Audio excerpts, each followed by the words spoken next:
I promised you Rodney Vanterpool last Friday.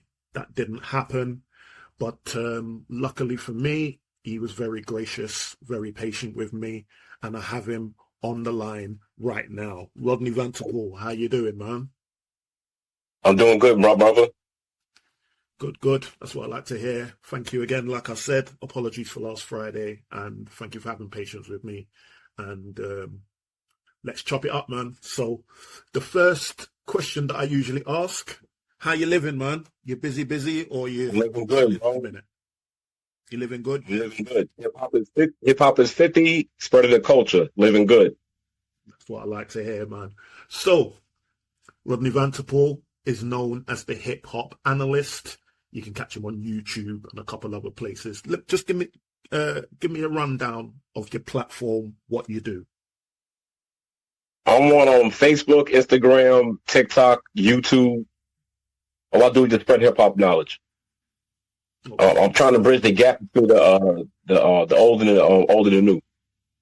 okay. So bringing information to the old and new, because I know there's some people that's stuck in the past and some people that only think about the modern times, and you're trying to, you know, get the two Yeah, together but you to show you that. you need that you, it's, you need the but you need the past though. You need the past for the future to still succeed. of course, man. Yeah, we're both from, we both love our past stuff, our 90s, our 80s, all the way back to the 70s to the foundation.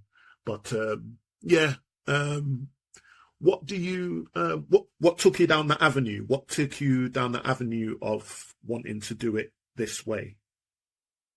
Oh, because I love hip hop. I've been listening to hip hop since 1982. Okay, Because I live it. Like I said, I love it. I live it. cool, cool. Okay, so tell me about your hip hop journey. Like you say, you kind of fell in love with it in '82. Who was Okay, it my, that? my hip hop journey, Yeah, it begins with my mother. She played the message one day 12 times in a row. I got hooked to that song. I'm from New York, so everything that song was saying, I was seeing in person. yeah, And then around 1989, I moved to Maryland, and I started hearing different rap groups like Two Live Crew, Poison Clan, Ghetto Boys. This hip hop is like it has different MCs, different avenues. Like I was attracted to the words, so I could see it in person because I lived in New York, so I'm from New York. So I was like, all right. Then maybe 2 years later, Run DMC came out, and Lottie Dottie. And my first tape I ever bought was either EPMD or Big Eddie Kane. So from right there, that's when I started to really fall in love with hip hop. okay, all right then. And like you say, you try and connect the two ends. You try and connect the old school to the new school. What do you think Well, about it's too the okay. What do you No, think you about the finish. game today?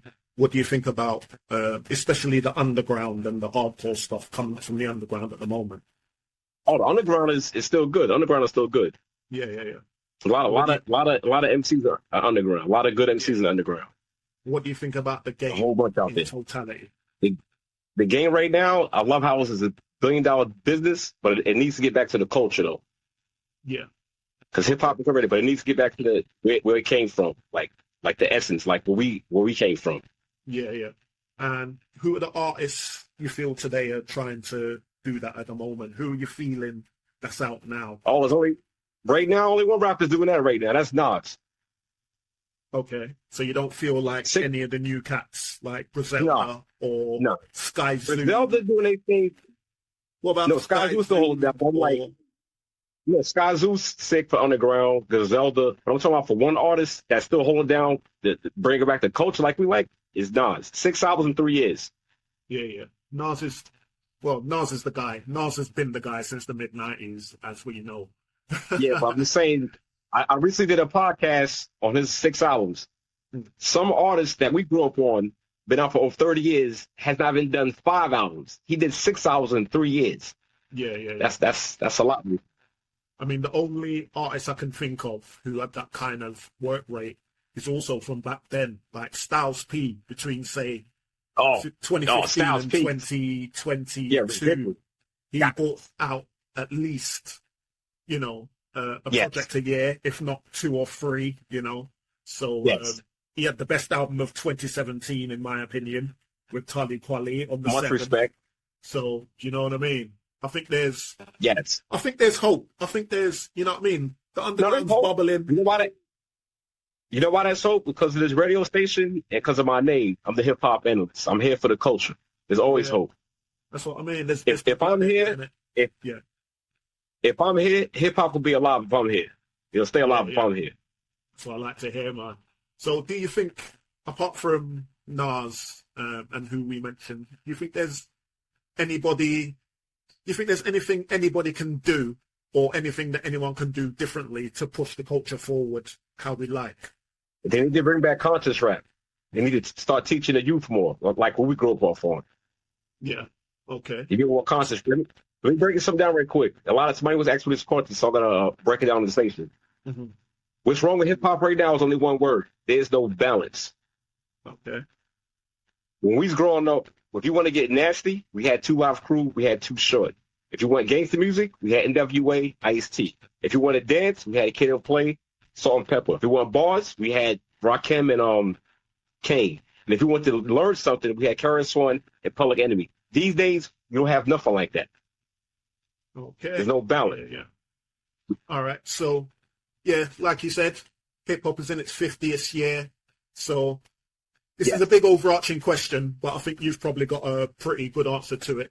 What does hip hop mean to you? Oh, it means everything. It's a way of life. Yeah. Okay. It's the way we talk, the words we put in our language from our favorite rapper. Perfect example. I never smoked Optimals until I heard Biggie say it. That's the power of hip hop. Yeah. Or like Tupac saying Hennessy and Alizé. Nobody was drinking that until Tupac said it. When did you find out that hip hop was this worldwide phenomenon? Oh, for me, the best year ever, 1988. 1988. That's when I knew hip hop was gonna be something different. To me, that's the best year ever in hip hop. Okay. 1988. Yeah. Because obviously, me on this side of the water, you know, I was hearing this stuff coming from America, and I was like, you know, what is this? And I fell in love with it as well. Mid-80s, a little bit, couple of years later than you. Mid-80s. For me personally, one of my uncles gave me his old stereo, and it had a turntable on each side and a tape deck on the other with a radio. So then I turned on the radio and I was going through all the stations, and there was this one pirate station that used to play hip hop all the time, all the latest tracks from America. And I used to tape them. So I used to have all these cassette tapes with, you know, stuff that I'd cut off the radio. You know, when you try and cut the DJ off the end when he starts talking. Of course. We all did that. That's when, yeah. And that's when I fell in love with hip hop. You know what I mean? Yeah. Do you think that American artists can do more to capitalize on what a worldwide thing hip hop is? Because even nowadays, from a UK point of view, there isn't a lot of American artists that come here.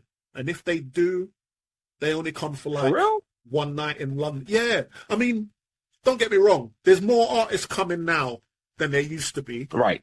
But usually when they come and do like one night at the Jazz Cafe in London or something. That's not good. No, I mean. And I think they're missing out on a lot because, you know what I mean? Obviously, you know, me doing my show here, I love it enough for me in my spare time to put out a hip-hop show. You know what I mean? And this is the kind of underground, and all the guys that I grew up with all love hip-hop. Do you know what I mean? There's a big, I think, untapped market here for artists to capitalize on. Do you know what I mean? Like, you know, like the NFL noticed that, and now they're putting more games in the UK, and now they're going to Germany. They got a game in Sweden. Yeah. I think hip-hop needs to do that as well. I think hip-hop needs to do that as well. Artists need to be coming here a lot because people are thirsting to see the artists in the flesh. Do you know what I mean? I understand. That's a good idea. They should do it. They should do a big concert out there. Yeah, I mean, I understand that America's so big that an artist can do an American tour and be paid. Do you know what I mean? but he's Right. leaving out everyone else. He's probably got more fans outside the States than in. You understand what I'm saying? Because the world's a much bigger place than the US. Right. So I think hip hop needs to capitalize on that. I think they really You're right. And I can say, I was an honor to be on your show because you're the first person that gave my first interview. I respect that. Anytime, man. Listen, you know, now we're on the line and we're talking about it. Maybe I can bring you back every couple of months and you can keep me up on what's happening and what's... Anytime. I want you to look up an underground artist named Randy Sav. Spell the second name. I didn't quite catch that. It's SAVV, Randy Sav. SAVV. I'll definitely do that, man. I will definitely do that. But yeah, I mean, it's just one more time. Just break down where everyone can find you. They can find me on YouTube. They can find me on TikTok, Instagram, and Facebook. Okay.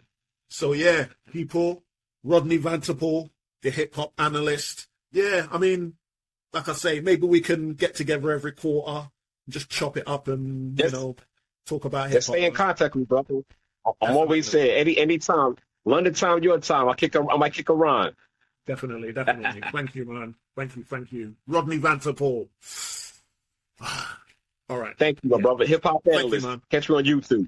Yeah. Word. Nice one, man. Right. All right, peace.